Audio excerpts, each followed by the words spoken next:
Dorset is burning. Just before midnight last Wednesday, the sky outside my home glowed a deep orange. Upton Heath, a precious stretch of lowland habitat, was ablaze in the middle of ground nesting bird season. A few hours later, just miles away, Camford Heath, one of our largest and most precious sites of special scientific interest, was also going up in smoke. Day before that, Moores Valley Country Park, just outside my mid-Dorset Northport constituency, also caught fire. These are not isolated incidents, they are frighteningly normal. Fire crews from Dorset, Wiltshire, Hampshire and the Isle of Wight worked through the night, and we owe them all a debt of gratitude. But still, more than 70 football pitches worth of rare habitat was lost in this one fire. It wasn't even the first time this year. Upton Heath burned back in February. In March, part of RSPB Arm was torched. Camford Heath went up in smoke as well. All of these in my constituency. Dorset Wildlife Trust rushed to the rescue of reptiles to assess the devastation to birds' nests for nightjars, woodlarks and dartford warblers.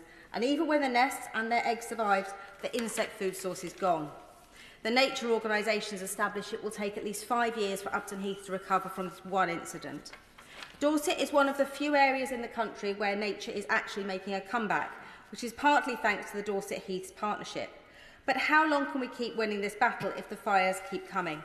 So what is causing the fires? Let me be clear, it's us. Almost every one of these fires, from Upton Heath to Wareham Forest, was caused by human activity. A careless cigarette, illegal campfires, and worse, deliberate arson. And as climate change makes our landscape hotter and drier, we are living in a perfect storm. Fires are more frequent, more intense, and harder to contain. Now, I know the fire service well. My dad, Ray Walls, served with London Fire Brigade for his entire career. And I've been a member of the Dorset and Wiltshire Fire Authority. I've seen what they do, heroes running towards danger as we run away, but I've seen how underfunded they are. Last year, we lost fire appliances in Poole and Wareham, with further threats to Wimborne and Beer Regis. This is response times when family homes are at risk or when you're stuck in a flood. Dorset and Wiltshire Fire and Rescue received a real terms cut in government funding, and the Fire Brigade Union has said that fire funding is now lower than a decade ago.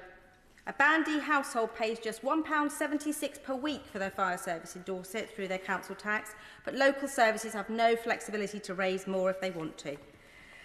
We need proper investment. We need drones for wildfire detection. We need equipment for flood rescues and for bariatric patients. We need fire crews not just to respond, but to educate, prevent and prepare. They're doing a great job attending schools like Broadstone Middle School last month to share the dangers with young children, but they are stretched to capacity. So I'm calling on the government to rethink fire service funding so it's sustainable for the future. But let's look at the cause of so many accidental fires: disposable barbecues. They seem harmless, but they've been the spark behind countless wildfires, over 1,000 in London in just a year. Local authorities can and do impose PSPOs, and Dorset is consulting on one. But if petrol stations and supermarkets keep selling them, people will keep buying them. Disposable barbecues not only cause fires, they get left behind on beaches, burn unsuspecting feet and create litter. And it's time that we considered a ban.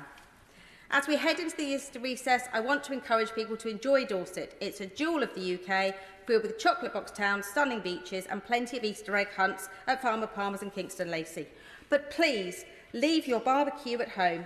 I want to end by putting on record my thanks to all members of the emergency services, including volunteers who work alongside them, including the RNLI, Dorset Community First Responders and Corfe Mullins Firewise volunteers.